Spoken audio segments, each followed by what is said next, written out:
What's up, guys? So today I got to take the Viper for a drive, so I want to talk to you guys a little bit about the Viper and some of the quirks and some of the things about it, and we'll talk while we're driving.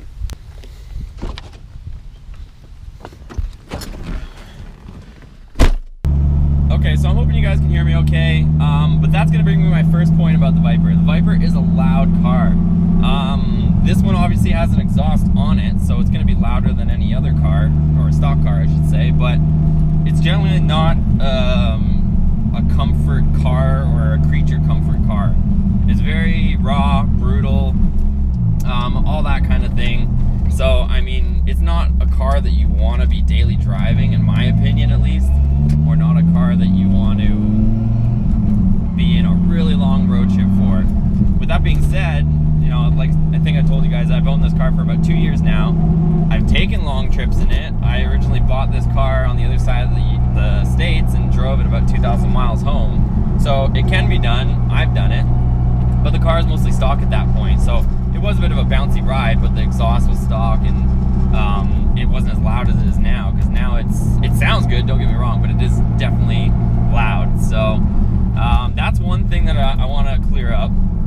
A second thing is there's this huge misconception about, you know, getting cooked alive and burnt, and, you know, how you'll get burnt by the side of the car. And I watched another video from Street Speed 717 the other day, how he was sitting there exaggerating about how he burned his leg. Poor guy, burned his leg on the way in. Like, people think that you're gonna get like 3rd-degree burns and having like this blistering burn on your leg. Same thing as, like, you guys remember the Corvette Stingrays from a long time ago, where they had physical side pipes. Those, I have actually seen people get, you know, blistering burns from those things. The Viper, you're not gonna get anything like that. It's kind of like a, oh, that's hot type feel, but not sit there and, you know, he was exaggerating, and I've heard other people exaggerating, oh, you can burn your leg. You're gonna burn your leg. It's just one of those common sense things where you go, oh, it's hot, I'm not gonna keep touching that, but you're not gonna sit there and get a physical burn. So, and it has a little warning label on it to tell you, hey, this gets hot, but that's about it. So, and let me get to another thing. This car, with it being an ACR, already has very stiff suspension from the factory, more than any other RT10 or GTS or anything like that. So it already has very stiff suspension, but I also have upgraded suspension. I have BC Racing coilovers in this thing, and those coilovers, I got them the same spring rates as the ACR shocks, and it basically, it handles unreal, like on rails. There's zero body roll, but at the same time, this thing, like, you can't, even when I'm trying to make films for you guys and trying to film, like right now I have it solid fixed so that it's not sitting there bouncing too much, but I'm sure that camera's probably still bouncing. But if I'm trying to film anything, like, I can't hold anything straight, or anybody in the car that's filming, they can't hold anything straight in the car. So if it applies to cameras or phones, that also applies to drinks. You can't sit there and drink something without bouncing all over the place, which I don't care. Like, I'm the type of person that I enjoy these vehicles. I like them for what they are. I'm not trying to sell it as something it isn't. But this car is literally like a full-blown race car. The suspension's stiff, it's loud. You're not gonna burn yourself per se, but it does get a little bit warm because these side sills, the exhaust basically comes out of the engine, runs around and runs through these side sills here, and then it comes back, goes into the middle, and goes straight out the back. So, and on some of the other ones, the basically 92 to 95 had side pipes, so it came around the same area and then exited just behind the door here. Only difference on 96 to 02 is they routed it back and straight out the back of the car. In my personal opinion, I know a lot of people say, you know, the Viper should have side pipes. I like the sound better with the exhaust straight out the back, because if you've ever driven behind a Viper with side pipes, if you're behind the car, it's very strange. Like, I've driven behind a Gen 5 with side pipes, straight piped, and when you'd floor it, it wasn't that loud, because you'd have exhaust shooting out the side this way and out the side that way, and you kind of got this weird sound. But at the same time, when you're driving behind it, it's not that loud. But if you drive past somebody, they're only getting hit with the exhaust from one side, so it gives a really weird sound too. Whereas this one, it comes out the back like a normal car. If somebody's behind it, they can hear it. Plus, you get the sound from both cylinders hitting you, so it actually sounds a little bit better than in my opinion, than side pipes, because you're getting hit with 5 cylinders and 5 cylinders versus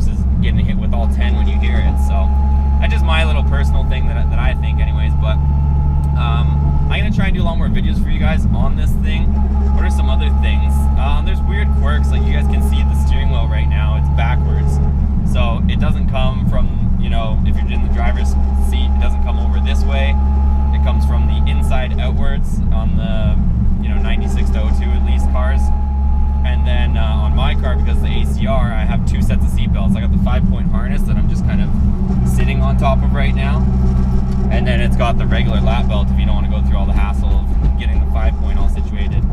I kind of think that the 5-point harness is a little bit bait in my opinion, if that makes any sense, because I don't know what you guys think. You guys can let me know in the comments what you think, but my personal opinion is if you're driving along and you have like a full-on racing harness, and if you're goofing off or anything and you get stopped by an officer, if you have a full-on racing harness, do you guys think he's gonna cut you any slack? Like, he already knows that you're basically being a goofball. Like, so that's just my personal opinion. I mean, I keep myself out of trouble regardless, but it's just my opinion that I think, I don't know, I don't need it. It's not like I'm going crazy on the street anyways. When I went to lapping days and stuff, it is nice to have that harness because it straps you in a lot better than just this lap belt. But that's one, I guess, thing I could tell you about this car per se. But other than that, I'm gonna go over the specifics of this car in another video probably, but I've pretty much rebuilt this whole car almost from the ground up since I bought it. So I was debating getting rid of it, and let me know what you guys think in the comments below. I was debating getting rid of it and making way for that Corvette, but I might just keep this and kind of just, I've already done almost everything to it. If you guys go back in the history on my channel, you'll see the whole build of this car. It kind of got disregarded because Viper's not that popular, but there's an entire build on this car on this channel buried on here. Underneath all the Ram stuff, it's there. So basically everything got rebuilt. Suspension, bushings, it's got new wheels, it's got new brakes, polyurethane bushings everywhere. It's got a different rear differential with a different gear ratio. It's got 373 gear ratios, a Mopar Performance differential. What else? You name it. Every single fluid we did. Full exhaust it has now. It already has K&N intake, so it's already good. What else did we do? We did a ton of stuff. It's got a short throw shifter. It's got a billet aluminum transmission and tunnel brace, so it stiffens up stuff there. It's got new engine mounts. It's got polyurethane transmission mounts. Basically, you name it, it's been done on this car as far as upgrades. It's got a billet power steering pump wheel because those are known to break. It's got upgraded rad hoses. The rad was redone. The only thing that hasn't been done, in my opinion, is the motor. So I kind of went through the whole entire car, got it up to spec, and brought it, because I mean, it's an old car relatively now. It's a 2000, so now this car is about 18 years old. Probably, you know, 19 if you want to account for the fact that it was built in 99 probably.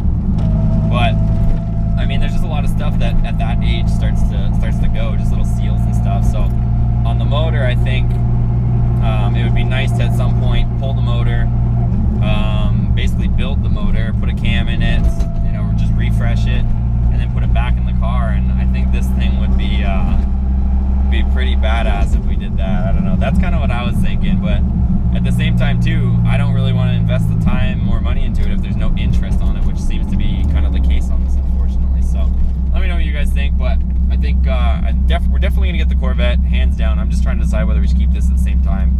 Obviously, you know, funds are not unlimited, and as far as storing this thing, it's kind of, you guys saw it's stored right now in a storage facility, so I kind of want to, you know, do something, but at the same time, I don't know if I would necessarily want to get rid of it because I think I'll regret it down the road. Because this one here, for those of you guys that don't know, there was only 25 of these made in the year 2000, and a lot of them got wrecked, and there's really not that many of them out there. So there's only 25 red Viper ACRs with silver stripes for the year 2000, and outside of that, there's only a few more. There's not that many. I think they made like around 20 per year or something like that, like 99, 2000, 2001, and that's basically it. I think 2002 there's some too, but there's really not that many of these red and silver ones. They're super rare, so I don't know if I want to give mine up after all the work I put into it. I could give it up, sell it, and then do it again, but it was a lot of work changing all those bushings and getting it to where I have it now. So if I had to buy buy another Viper, you would have to all the bushings and stuff at that age, they get dry rotted. So the amount of work that we've done in this thing. Oh, and the power steering rack's changed too. Power steering rack, like this thing is literally like done from the ground up again. So the paint's still good on it everywhere. I don't know if I want to get rid of it, guys, but I'm gonna go over some more stuff. There's some small quirks, I guess, as far as when you're driving this car. It's just like anything else, I guess you should say. But there's some small things. Some people complain that the pedals are too close together. I kind of like it because you can heel toe. If you guys don't know what that means, when you're downshifting, you can have your foot on the brake, but you can hit the gas, so you can rev match. And with the pedals being so close together, they're very similar to a race car where the pedals are really, really close together. But some people also complain that they're shifted off to the left a little bit. I've gotten used to it now, but because the engine and transmission tunnel is so big on this car, your feet are actually, and the pedals are actually not directly in the center of the driver. They're kind of to the left, just ever so slightly, but it is something that you do kind of notice. Okay, last one is people